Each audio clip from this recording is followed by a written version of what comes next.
Are you looking for relevant healthcare information? Log on to MediCircle and watch experienced medical professionals talking on common healthcare topics. Stay informed, stay healthy, stay tuned to MediCircle. MediCircle में हम अपने दर्शकों के लिए सभी trending स्वास्थ्य related topics को लेकर लाने के लिए लगातार काम कर रही हैं। एक स्वस्थ रोग मुक्त जीवन जीने के लिए आपको जागरूक करने के लिए आवश्यक समाचार और विचारों को आपके ध्यान में लाना हमारा प्राथमिक उद्देश्य है। इस संबंध में हमारी मदद करने के लिए हम देश भर के प्रतिष्ठित और विशेषज्ञ टॉप के डॉक्टर्स के साथ जुड़ते हैं। डॉक्टर स्पीक में आज हम बात करने जा रहे हैं गठिया की समस्या और इससे निपटने में आपकी मदद करने के तरीकों के बारे में। हेलो नमस्कार, मैं हूं अपराजिता मेहरा और आप देख रहे हैं Medi Circle. Today on our arthritis awareness series we have doctor Surendra Pal Singh with us. Doctor Surendra Pal Singh Synergy clinic के फाउंडर और डायरेक्टर हैं। आप यूएसए से एक पेन मैनेजमेंट स्पेशलिस्ट हैं, साथ ही स्पाइनल और स्पोर्ट्स इंजरीज के फील्ड में भी आपने विभिन्न एक्रेडिटेशंस ले रखे हैं। डॉक्टर सिंह ने पेन मैनेजमेंट में यूनिवर्सिटी ऑफ सिडनी से सीपीडी और हार्वर्ड मेडिकल स्कूल यूएसए से स्पोर्ट्स और रनिंग मेडिसिन में सर्टिफिकेशन भी लिया है।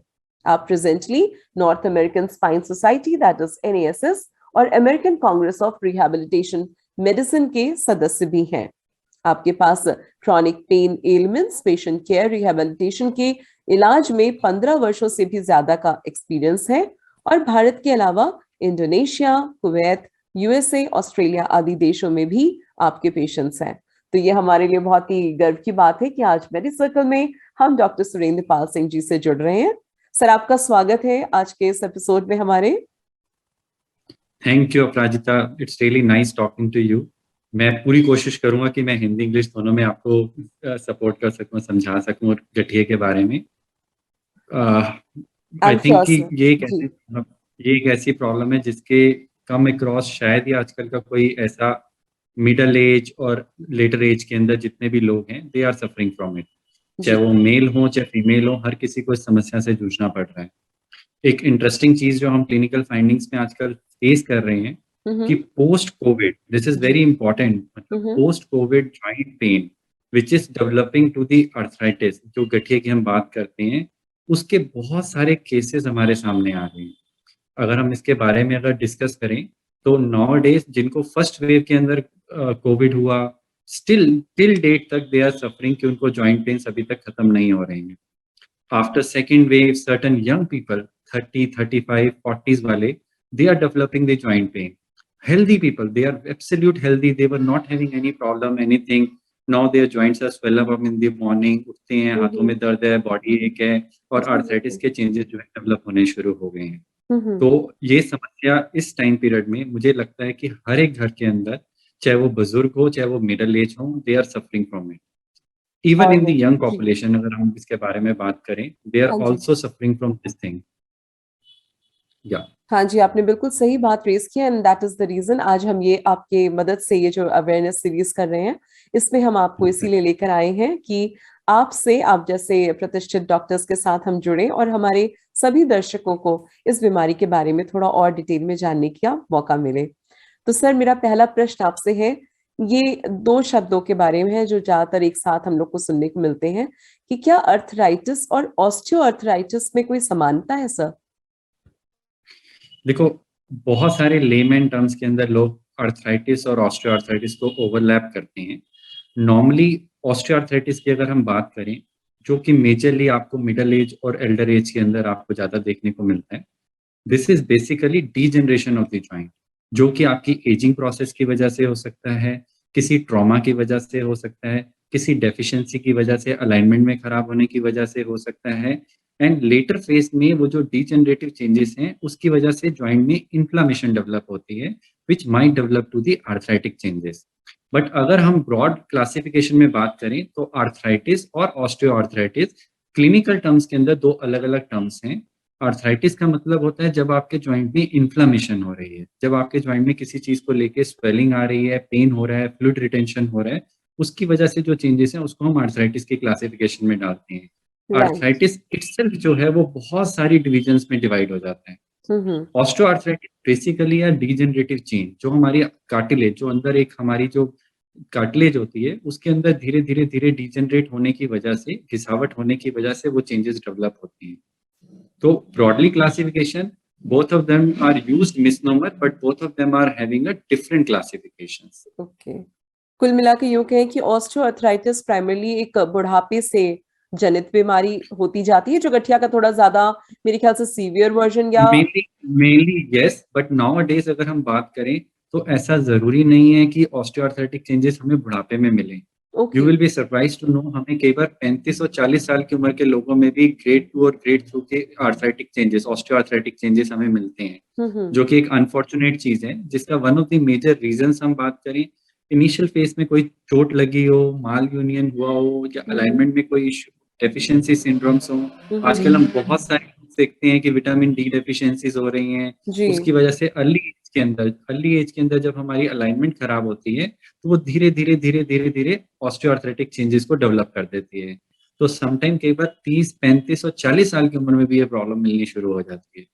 तो यही है कि अर्ली फेज के अंदर अगर हम ध्यान देते हैं, रेगुलर रूटीन में एक्सरसाइज को हम एम्फेसाइज करते हैं, हमारी डाइटरी न्यूट्रिएंट एलिमेंट्स हमारे सफिशिएंट रहते हैं, और हम प्रिकॉशनरी तौर पे वो चीज़ों का जरूर ध्यान रखते हैं जो हमारे जॉइंट्स पे स्ट्रेन डाल रहे हैं, तो हम अल्टीमेटली इस कॉम्प्लिकेशन को आगे बढ़ने से जरूर प्रिवेंट कर सकते हैं। जी, काफी हद तक सही बात आपने बताई, और मेरे ख्याल से सभी दर्शकों के मन से जो भी इसके बीच का कंफ्यूजन था वो क्लियर हो गया होगा। तो सर, अब वापस आते हैं हमारे मुख्य विषय पर, जो कि आज के हमारी इस वार्ता का टॉपिक है, और वो है अर्थराइटिस। तो अर्थराइटिस के बारे में मैं अगला प्रश्न आपसे जो करना चाहती हूँ वो है कि सर, कि अर्थराइटिस कैसे होता है डॉक्टर साहब? अगर मैं अर्थराइटिस को पहले मैं थोड़ा सा ब्रीफ इंट्रोडक्शन अर्थराइटिस के देना चाहता हूँ, ताकि हम उसको अर्ली डायग्नोज करने में हमें हेल्प मिले। व्हेनेवर अगर किसी को भी अगर लगता है कि उसके जॉइंट्स में पेन हो रहा है, तो उसको निग्लेक्ट नहीं करना चाहिए, क्योंकि वो प्रॉब्लम कई बारी आगे चल के कुछ ऐसे चेंजेस में डेवलप होती है कि जिसका कोई परमानेंट सोल्यूशन नहीं निकल पाता। आर्थराइटिस ब्रॉडली क्लासिफिकेशन होती है कि जब हमारे जॉइंट्स के अंदर कोई स्वेलिंग है, पेन है, और हमारी मूवमेंट को कोई चीज रिस्ट्रिक्ट कर रही है, तो उसको हम आर्थराइटिस की क्लासिफिकेशन में डालते हैं। जो कि हमारे सिंगल जॉइंट को भी इन्वॉल्व कर सकता है और हमारी बॉडी के मल्टीपल जॉइंट्स को भी इन्वॉल्व कर सकता है। आर्थराइटिस की डिफरेंट टाइप की क्लासिफिकेशंस होती हैं, जिसके अंदर हम उसको ब्रॉडली दो कैटेगरी में अगर हम डिवाइड करें, एक सीरो नेगेटिव आर्थराइटिस होता है, एक सीरो पॉजिटिव आर्थराइटिस होता है। आर्थराइटिस के होने के कारण की अगर हम बात करें तो इट माइट बी अकर कि वो इन्फेक्शन की वजह से हो सकता है, लाइक बैक्टीरियल इन्फेक्शन हो सकती है, वायरल इन्फेक्शन हो सकती है, या आपकी इम्यूनिटी किसी वजह से लो डाउन हो रही है, जाके कईयों को लेटर फेजेस ऑफ मेलिग्नेंसी के अंदर भी ये चेंजेस डेवलप हो सकते हैं, या आपका ऑटो इम्यून रिस्पॉन्स आपकी बॉडी के अगेंस्ट वर्क कर रहा है। जैसा कि मैंने अभी स्टार्टिंग में बताया कि जैसे कोविड को अगर हम कंसीडर करें, अलार्मिंग जी, आपने कुछ ट्रेंड्स बताए थे, चिकनगुनिया को हम कंसीडर करें, या डेंगू को हम कंसीडर करें, तो these kind of viral infections जो लेटर फेज में sometime develop to the arthritic changes, one of the reasons. Other reasons is hereditary also. बहुत सारे केसेस के अंदर hereditary plays a important role in developing the arthritic changes. तो कईयों के अंदर वो hereditary is also important reason जिसकी वजह से वो प्रॉब्लम आती है, कि फैमिली हिस्ट्री है। न्यूट्रिएंट एलिमेंट्स नॉर्मली इतना इम्पैक्ट नहीं करते, बट हाँ, systemic changes to the pathology definitely उसका रोल प्ले करते हैं। तो हमारे को अपने जो कॉजेस हैं उसके अंदर इन्फेक्शन को अगर हम ब्रॉडली देखें, वन ऑफ द रीजन है। कोई ट्रॉमा या कोई फैमिली हिस्ट्री है तो that is one of the reason है। Nutrient or autoimmune responses to the body. There are certain autoimmune genetic changes in our genes which are responsible for developing the arthritis condition. तो these are basic causes। मुझे लगता है कि मेरे अगले प्रश्न का पूरा उत्तर इसी में हो गया है कि आर्थराइटिस होता कैसे है, ये आपने बहुत ही क्लैरिटी के साथ एक्सप्लेन किया है। तो सर, अब जब पता चल गया है कि हो गया आर्थराइटिस और इतनी तरीकों से हो सकता है, तो अब इनका निदान कैसे किया जा सकता है? देखो, कुछ टाइप ऑफ आर्थराइटिस ऐसे होते हैं जिसमें हमारी बॉडी हमारे अगेंस्ट रिस्पॉन्स करते हैं, हमारा इम्यून सिस्टम हमारे अगेंस्ट रिस्पॉन्स कर रहा है, that is known as auto immune disorder. Sometime हम चाह के भी उसके लिए कुछ बहुत ज्यादा कर नहीं सकते। Definitely we can reduce the complications, but हम उसको परमानेंटली ट्रीट नहीं कर सकते। उस दायरे के अंदर पेशेंट को बहुत सारी चीजें हैं जिसका ध्यान रखना जरूरी है। एक, जब उसका फेज ऐसा है जिसके अंदर उसकी बॉडी पॉजिटिव रिस्पांस कर रही है, तो उस फेज के अंदर उसको अपनी बॉडी को और हेल्दी करना जरूरी है, ताकि जब उसका फेस ऐसा नेगेटिव हो कि जिसमें पेन या इन्फ्लेमेशन का फेस जब डेवलप होता है तो उसके इम्पैक्ट और कॉम्प्लिकेशन कम हो। तो सबसे पहले इंपॉर्टेंट चीज ये है कि कुछ आर्थराइटिस कंप्लीटली क्योरेबल नहीं है। सबसे बड़ा क्वेश्चन पेशेंट का हमारे पास यही आता है कि मैं कब ठीक होऊंगा, मैं तो इतने सालों से दवाई ले रहा हूँ, मैं इतने सालों से ये चीजें ले रहा हूँ। तो उसमें मैं ये चीज समझाना चाहता हूँ कि ये बहुत जरूरी है कि अगर हम कुछ मेडिकेशंस या कुछ ट्रीटमेंट्स लेके अगर अपनी लाइफ को कंफर्ट जोन में रख पा रहे हैं तो that is also one of the most important treatment, rather than कि हम उसको निग्लेक्ट करें और कल को ऐसी पैथोलॉजीज में कन्वर्ट करें कि जिसकी वजह से हम कुछ भी ना कर पाए। So one of the thing is that कि certain arthritis are not having permanent solutions. सही Definitely, जी researches are going on, treatment protocols are changing, but quality of life definitely we can improve it. तो arthritis को reduce करने के लिए पहली चीज कुछ मेडिकेशंस जो रिक्वायर्ड है, एक हेल्दी लाइफस्टाइल जो रिक्वायर्ड है, आपका इम्यून सिस्टम स्ट्रांग रहना चाहिए, आपको उन रॉन्ग हैबिट से बचना है जो आपके इम्यून सिस्टम को इम्पैक्ट कर सकते हैं। जैसे कोई स्मोकर है तो उसको स्मोकिंग छोड़नी चाहिए, अल्कोहल का इंटेक लेते हैं तो वो उनको अवॉइड करना पड़ेगा। अगर उनकी लाइफस्टाइल के अंदर कुछ डाइटरी हैबिट्स ऐसी हैं कि जो उनके सिस्टमिक चेंजेस को इम्पैक्ट कर रहे हैं तो उसको इम्प्रूव करना पड़ेगा। रेगुलर रूटीन में कहीं ना कहीं एक्सरसाइजेज, रेगुलर रूटीन में रेस्ट पीरियड, रेगुलर रूटीन में आपकी मेंटल मेकअप में स्ट्रांग होना बहुत जरूरी है, क्योंकि कहीं ना कहीं पेन की सेंसेशन या आपका so true impact to the joint आपके जी थॉट प्रोसेस पे भी बहुत डिपेंड करता है। तो we have to go with a बिल्कुल कंबाइन अप्रोच द थिंग। तो हम्म हम अगर कहें कि हम एक सिर्फ ट्रीटमेंट प्रोटोकॉल को फॉलो कर लें और हम रेक्टिफाई हो जाएंगे, नहीं, that is not possible. We have to work on over systemic problem also, along with that हमें अपनी फिजिकल मॉडिफिकेशन और डाइटरी मॉडिफिकेशन पे भी फोकस करना पड़ेगा। सर ये तो बहुत अच्छा आपने जवाब दिया है। मैं चाहती हूँ कि आपने जो शुरू में थोड़ा एक पॉइंट रेज किया था which is actually a very prevalent problem, हम इसे कोविड फटीग समझ रहे हैं बहुत से लोग, जो आपने शुरुआत में रेज किया था कि एक्चुअली बहुत यंग लोगों के अंदर ऐसा है कि मॉर्निंग में उठते ही छोटे बच्चों को भी, टीनेजर बॉयज को भी, किड्स को भी हम लोग देख रहे हैं, या तो उनके ना खेलने के कारण ये हो रहा है कि उन्हें बहुत टाइम घर पे बैठ के रहना पड़ रहा है. But despite that, there's so much complaints about pains everywhere in the body, especially bones and joints area. मैं जी आपको एक एग्जांपल देना चाहूंगा। आई गॉट अ पेशेंट जिस बच्चे की एज थी 11 साल के आसपास। वो बच्चा जो है मल्टीपल ज्वाइंट में उसके स्वेलिंग थी, सीवियर पेन। अब एज पर पेरेंट्स ही doesn't got any kind of symptoms, उसको कुछ बुखार नहीं आया, कोई कुछ नहीं हुआ, कोई चीजें नहीं हुई। सारे इन्वेस्टिगेशंस कराने के बाद when we reach to the diagnosis of covid antibodies, that kid experience a covid but उसको जो है कोई सिम्टम्स नहीं थे। And after a period of 15-20 days उसके जॉइंट स्वेलअप हो जाते हैं, उसको सीवियर पेन्स में डेवलप हो जाता है। तो कई बार किड्स के अंदर इन ओहो एक्सट्रीम केसेस के अंदर जी आपका ऑटो इम्यून सिस्टम किस तरह से रिस्पॉन्ड करता है वो आपको इनिशियल फेज में समझ में नहीं आता। सेकेंड चीज जो बहुत ज्यादा इंपॉर्टेंट है along with the arthritis diagnosis और any joint pain diagnosis is your bones की हेल्थ कैसी है, क्योंकि बहुत सारे केसेस में deficiency is also one of the reason जो आपके पेन का कारण बनता है। लाइक राइट विटामिन डी किसी में कम है, कैल्शियम एब्जॉर्प्शन अच्छा नहीं है, विटामिन B12 डेफिशिएंसीज चल रही हैं, स्पेशली हम्म बच्चों के अंदर इस पीरियड के अंदर।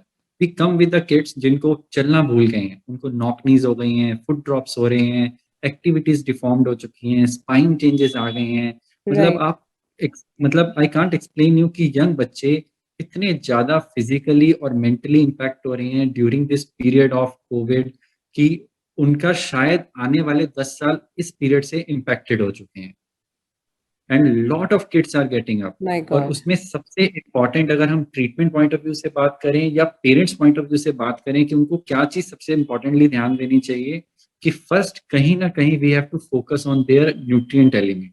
Secondly we have to encourage them for the physical activity. In case अगर वो आउटडोर एक्टिविटीज नहीं कर पा रहे हैं किसी भी वजह से, तो एटलीस्ट 1 घंटा घर के अंदर कोई भी ऐसी फिजिकल एक्टिविटीज हो, whether they do dance, whether they do yoga, whether they do any jumping exercises, any kind of physical activities is very very very important. क्योंकि कहीं ना कहीं बोन्स की रिजॉर्प्शन और बोन्स की फॉर्मेशन इट्स अल्टीमेटली डायरेक्टली और indirectly is involve with this thing. और अगर आपके वो न्यूट्रिएंट एब्सोल्युटली एलिमेंट बोन तक पहुंचेंगे नहीं, ओबेसिटी इंक्रीज होएगी, जॉइंट डिफॉर्मिटीज इंक्रीज होएंगी, मसल हेल्थ आपकी खराब होएगी, तो वो पेन में कन्वर्ट होगा ही होगा। So it true doesn't matter what age is that, वो एज से ज्यादा इंपॉर्टेंट है आपकी बॉडी का response to the thing. We got a people with a 90 years of age, they are physically fit. We got a people at the age of 10, they are having a multiple pains. तो it's always depend कि हम अपनी life को किस तरह से opt करना चाहते हैं. तो specially in case of arthritis it is very important कि हमारे लाइफस्टाइल के अंदर हेल्दी चीजों का intake is very very important. उसमें आपकी dietary habit, exercises, sleep very very important. बहुत ज्यादा इंपॉर्टेंट रोल है कहीं ना कहीं साउंड स्लीप का. That is also very very important for the things. तो हमारा all hormonal mechanism is impacted with these kind of factors. अगर आपका हार्मोनल मैकेनिज्म इम्पैक्ट होगा, आपके ऑटो इम्यून सिस्टम पे इम्पैक्ट होगा, and ultimately that lead to the pathologies. वो pathologies आपकी जॉइंट्स को इम्पैक्ट कर सकती हैं, आपकी मसल्स को इम्पैक्ट कर सकती हैं, ओवरऑल आपकी बॉडी की सेंसेशन टू द पेन को इम्पैक्ट कर सकती हैं. स्पेशली किड्स में it is coming across with a lot of problems. तो it's very important we should come forward and as a parents, as a teacher, as a convener to the society, it's our duty to give them a healthy surroundings. Unfortunately this covid 2-2.5 साल जो बच्चों के impacted हुए हैं, जो outdoor activities खत्म हुई हैं, तो कहीं ना कहीं अब हमें थोड़ा सा अपने लाइफस्टाइल में चेंजेस लाने पड़ेंगे. They need our support. Their mental makeup is impacted, their physical health is impacted. तो उसको अब कहीं ना कहीं इम्प्रूव करने में हमें कई साल लगने वाले हैं. तो we have to come forward for that. बहुत ही अच्छी बातें आपने बताई हैं. यूं भी हमारे यहाँ कहा जाता था कि शरीर नहीं चलाओगे तो वो लोहा लंगड़ हो जाता है, रस्ट कर जाती है body, and that has actually come true for these kids. आजकल के बच्चों को जिस तरह हम लोगों ने सारा ऑनलाइन स्टडी पे हुआ, उनका सृजनशील लाइफस्टाइल हो गया, उनको वो रेगुलर डिसिप्लिन खत्म हो गया, मॉर्निंग में जग कर जाने का वर्कआउट जो एक मिलता था उन्हें, you know whole day at school, एक रनिंग अराउंड एक एनवायरमेंट था, वो काफी बदलाव आए हैं. तो ऐसे में नेचुरली बाहर नहीं निकल रहे हैं बच्चे. एक्चुअली बच्चों के लिए जो ब्रेक पीरियड है, वो ब्रेक पीरियड भी मोबाइल और टीवी है. वो ब्रेक पीरियड सो ट्रू. आपने जो बात कही वो बिल्कुल सच्चाई है. वो रिलैक्स भी उसी से ही हो रहे हैं और पढ़ाई भी उसी से कर रहे हैं. जी. Yes, this is somewhere somehow we need to change. Even not with the kids. Even if you're talking about the working professionals, if you're talking about all the us adults, we are getting free by around 11-12 in the night, and even then we want to wind up with watching TV, OTT or mobile. Yes, they watch mobile when they are on bed. रात को 11 बजे on होता है, wrong postures पे हम बैठे हुए हैं, we don't know about the thing, and slowly and progressively we are damaging our life. तो वो चीजें कहीं ना कहीं हमें एक्सेप्ट करके अपने आप को चेंज में लानी पड़ेंगी, नहीं तो ultimately everybody will be impacted. तो it's very important, this is the time to get out from the house, do certain physical activities, just focus on that. If you are healthy enough, you can fight with COVID very well. If you are not healthy enough, you will not able to fight with COVID. So true. तो थोड़ा सा important है जी, बहुत ज्यादा. और thank you so much doctor, आपने जो आज इतनी काम की बातें हमें बताई हैं. मुझे लगता है कि हमारे सभी दर्शकों को covid has been a wake up call for most of us, कि हमने अपनी इम्यूनिटी पे वर्क करना, अपने लाइफस्टाइल के जो चेंजेस, जो बिहेवियरल चेंजेस थे, जो इतने सालों से हैमर किए जा रहे थे through doctors, through community leaders, but वो कभी दिख नहीं रहे थे, जितना कोविड ने as a after shock to this dreaded epidemic, we have finally realize the goodness की एक अच्छी बैलेंस लाइफ जीने का कितने फायदे होते हैं, वो अब हमें शायद समझ में आ रहे हैं. Actually we always blame others for the things कि हमें ये चीज नहीं मिली, हमें वो चीज नहीं मिली, लेकिन अल्टीमेटली हम उस चीज पे फोकस नहीं करते जो हमें सबसे अच्छी चीज भगवान ने दी है, दैट इज अवर हेल्थ. अगर हम अपनी हेल्थ पे इन्वेस्ट नहीं करेंगे, अपनी हेल्थ पे फोकस नहीं करेंगे, तो अल्टीमेटली आपको सराउंडिंग में कुछ भी नहीं मिलने वाला. तो this is the primary thing where we have to invest the maximum to get the maximum return. क्योंकि आपको जो इंटरेस्ट मिलना है वो तो इसी से मिलना है, चाहे वो आपका इंटरेस्ट कंपाउंड हो या सिंपल हो, वो आपकी चॉइस है. तो वो ultimately you one has to focus on the health, और वो बहुत जरूरी पीरियड है. अगर आज हम नहीं उठेंगे तो कल आने वाले टाइम में, भगवान ना करे कभी ऐसा कोई दूसरा पेंडेमिक आएगा, तो शायद बहुत बुरा हाल हो. तो it is the period where we have to take care of the things, not only with the physical health, also the mental health. और उसके लिए फोकस करने के लिए primarily we have to change our lifestyle. वो हमें बहुत जरूरी है.